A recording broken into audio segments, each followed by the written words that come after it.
You've got to be kidding me. Huh? What's wrong?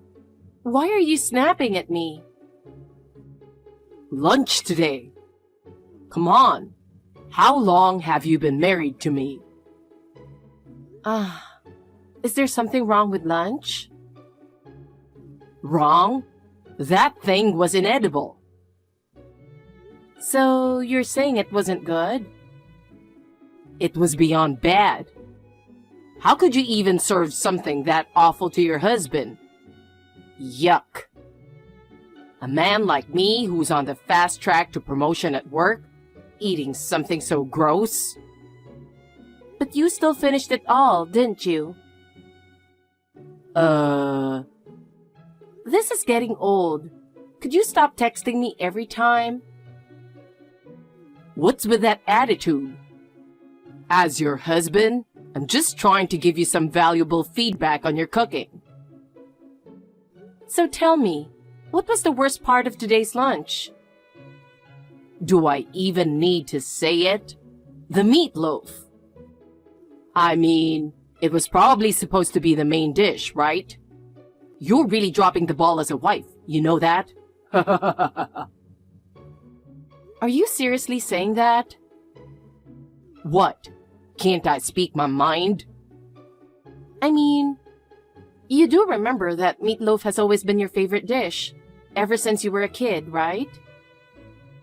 So what? You've bragged about it to me countless times. How your mom is such a great cook, especially her meatloaf. And that I should learn a thing or two from her. Wait, you're not saying... Yep, that meatloaf you called gross today, your mom made it. No way. Oh, it's true. She made too much last night, so she shared some with us. Unbelievable. You didn't even recognize your own favorite dish. I can't believe I said that about my mom's cooking. No, it's just, I've been so stressed at work. I wasn't really paying attention to the taste. Really? But not recognizing your all-time favorite dish? Shut up! Your cooking is always bad, so I just assumed today would be no different. There you go, insulting my cooking again.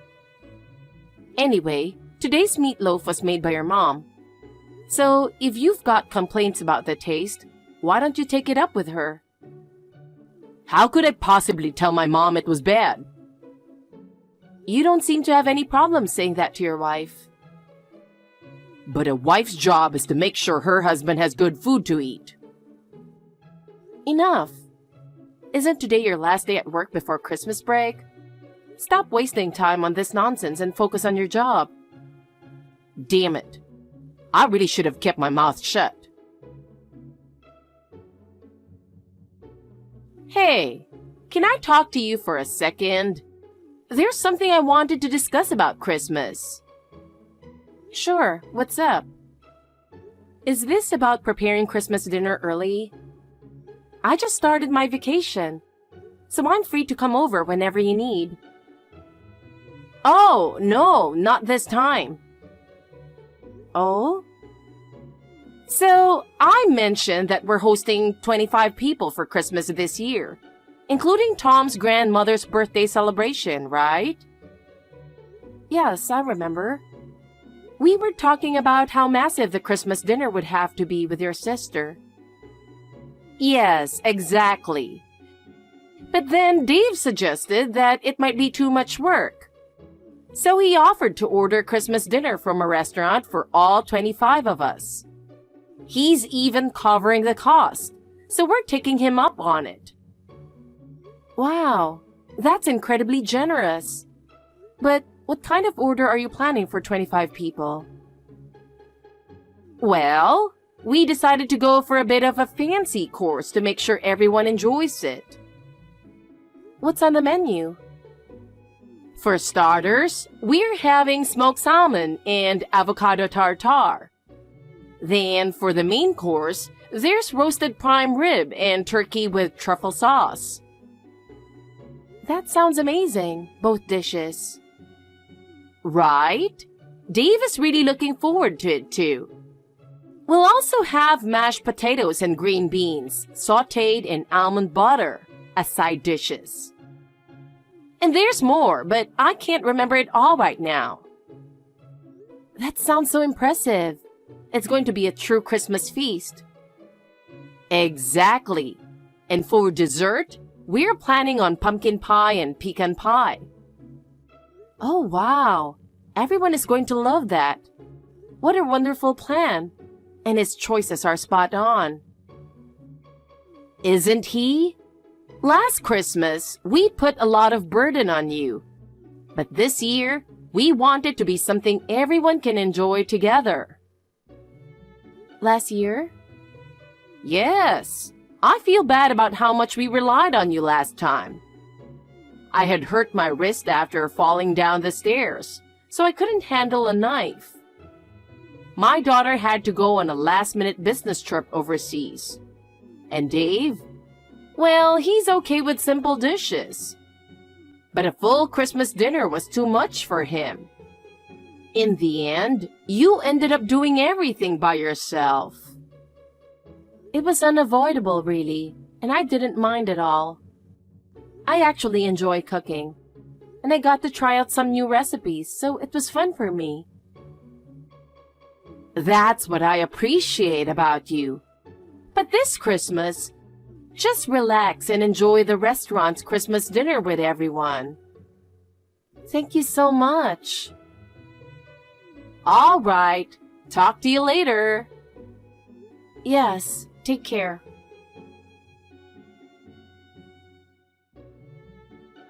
Hey, where are you right now? Huh? I'm at the grocery store picking up some stuff. Grocery store? What for? Remember we have that family Christmas gathering at your parents' place today? Your mom asked me to pick up some drinks and snacks. By the way, what are you doing? Weren't you heading to your parents' place already? I just got here, actually. But man, you really can't cook, can you? Excuse me? Seriously, on a day when the whole family gets together for Christmas and you can't make a decent meal? It's pathetic. What are you talking about? I don't understand why you're criticizing my cooking, especially at your parents' place on Christmas. I just took a peek in the kitchen, and there's a ton of Christmas dinner laid out. Oh, that? Yeah, we've got more relatives coming over because it's your grandma's birthday. There's food for like 25 people. When did you make all that? It's insane. Yeah, it's pretty impressive, right? Impressive? More like a pile of garbage. Garbage? Yeah, it looks like garbage, obviously. It looks disgusting. And you know what? It actually tasted awful, too. Wait a minute. Did you seriously sneak a taste of the meal everyone's supposed to enjoy together? I thought it was necessary to do a taste test. A taste test? Yeah, a taste test. Haven't you read history? Back in the day, royalty and nobles were always worried about being poisoned. That's why they had taste testers. Yeah, I know, but that's a completely different situation. No, it's the same. I was just upholding that tradition. I taste tested this Christmas dinner to protect the family. Are you serious right now? Do you actually believe that?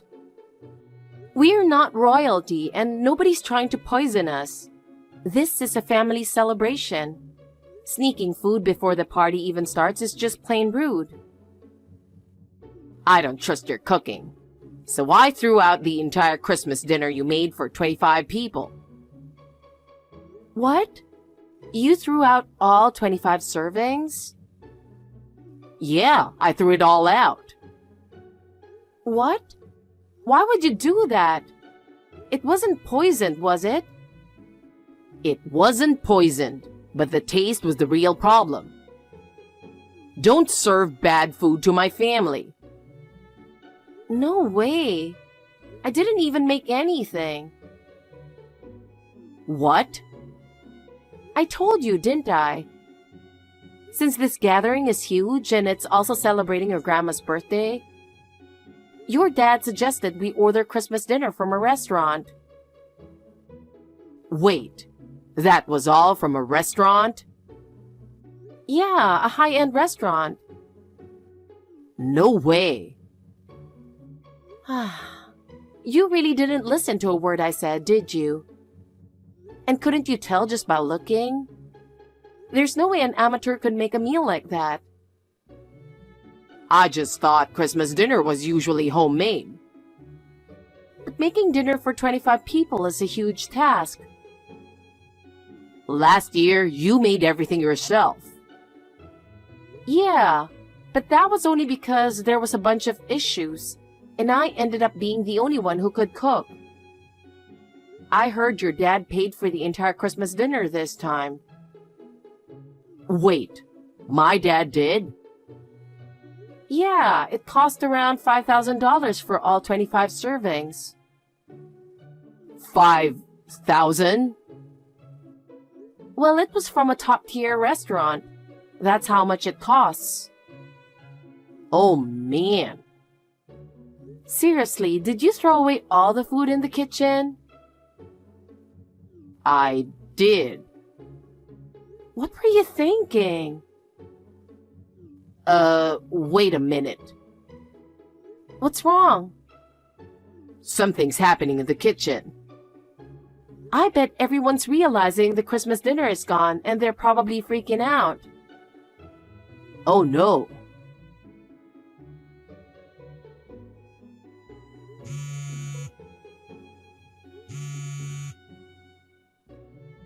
Where are you right now?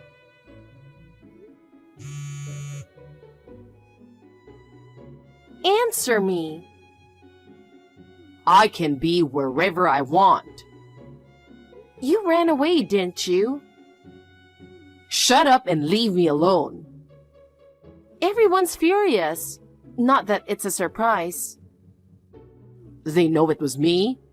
Yeah, I told them. What? Why would you do that? You're supposed to stand by your husband. Why would you rat me out like that? Of course I'd tell them. Why?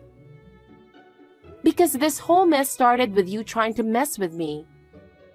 How could you expect me to cover for you? What? Just come back. There's no point in running away now.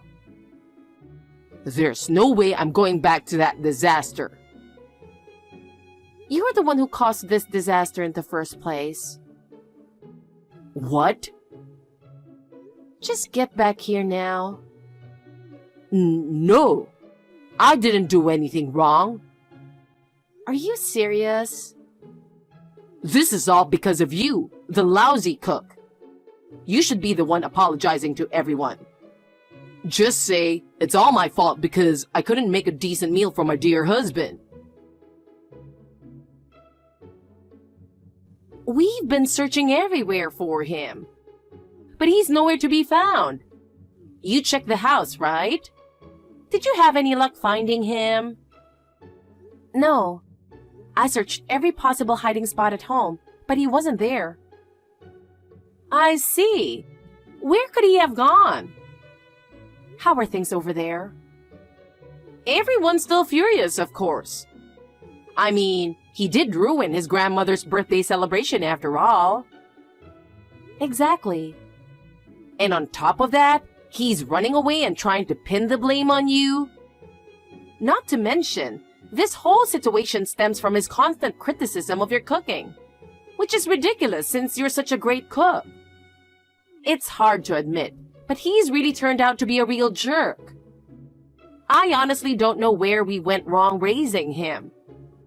As a mom, I'm honestly so embarrassed. Wasn't he a sweet kid when he was younger?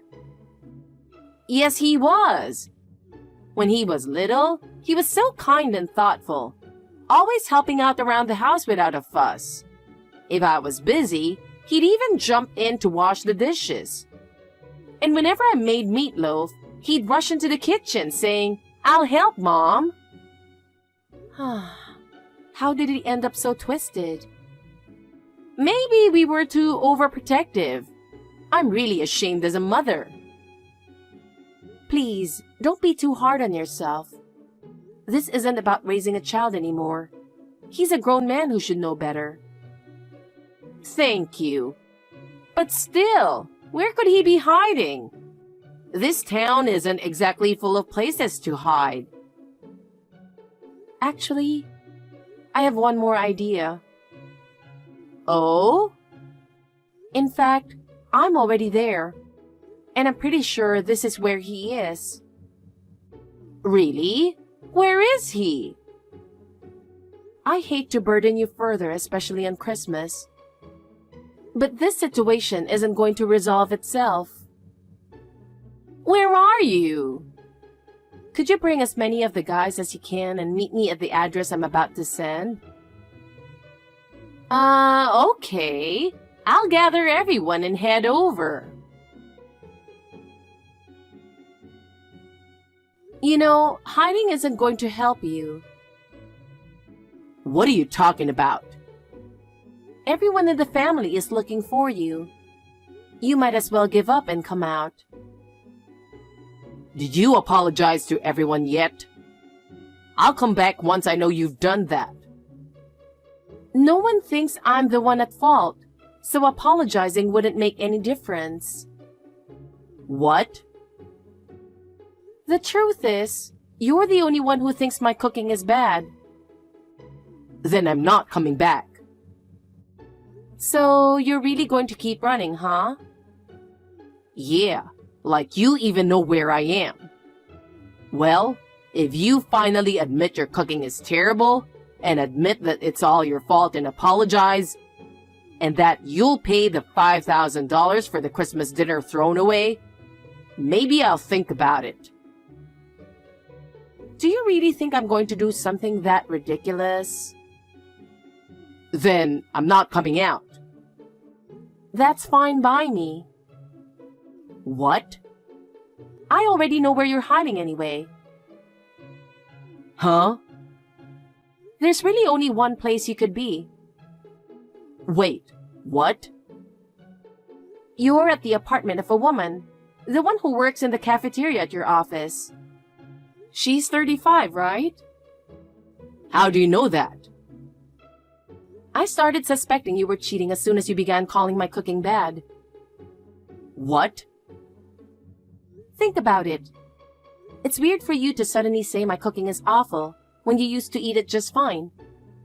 That made me wonder if you were comparing it to someone else's. So I did some digging, and that's how I found out about her. If she works in the cafeteria, she must be a great cook, right? So all those insults led you to figuring out I was cheating. Unbelievable. And to think you even said the meatloaf your mom's been making since you were a kid was awful. You're so obsessed with this woman that it's messed up your taste buds, huh? No, I actually liked it. You just wanted to put me down? Uh-huh. Well, now that we've cleared that up... Yep, the door's unlocked. Wait, what? The door? You know what they say, don't let your guard down. So here we are with your parents and 15 other relatives, all ready to come in. What? All right, everyone, let's go in. Wait. No. No! It's too late. You're not getting out of this one. Come on, give me a break. I'm so sorry for what my son did.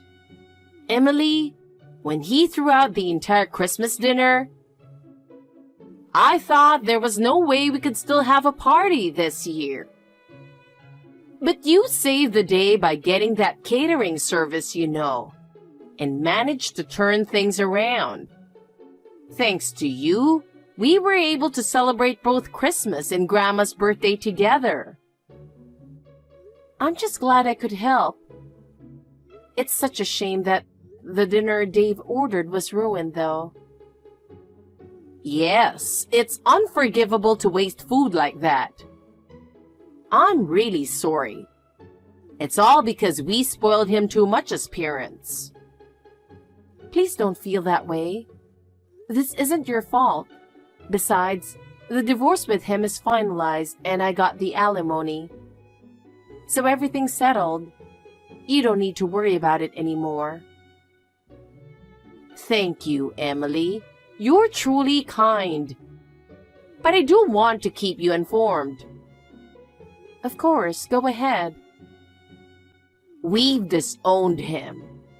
After the divorce was finalized, he tried to come back home, claiming he was broke after paying alimony. But my husband and I decided we wouldn't let him off the hook this time, so we kicked him out. He keeps calling and texting, but we're completely ignoring him. I see. Understood. Oh, and his affair partner's parents told us they've disowned her too. So, it doesn't look like those two will last long together, huh?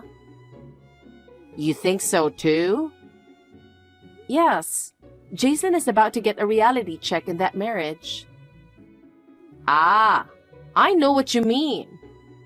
If he tries to come crawling back to you, please don't entertain it. Don't worry, I won't. My lawyer advised me not to cut him off completely just yet. So for now, I'm just leaving his texts unread. So, Jason and his affair partner did end up getting remarried. But as expected, they didn't last a month. Turns out, Jason assumed she was a great cook because she worked in the cafeteria, but she was actually just in charge of plating and never cooked anything. She had never even used a knife before getting remarried. So her cooking was a disaster. To make matters worse, she had no sense of taste and didn't worry about using spoiled ingredients. Jason ended up with food poisoning several times. Feeling like his life was at risk, he decided to divorce her. Now he's single again, cut off from both his family and relatives. With no housekeeping skills, he's living alone in what's become a complete mess of an apartment. Apparently, he's lost a lot of weight, gone gray, and looks so old that people mistake him for being in his 50s.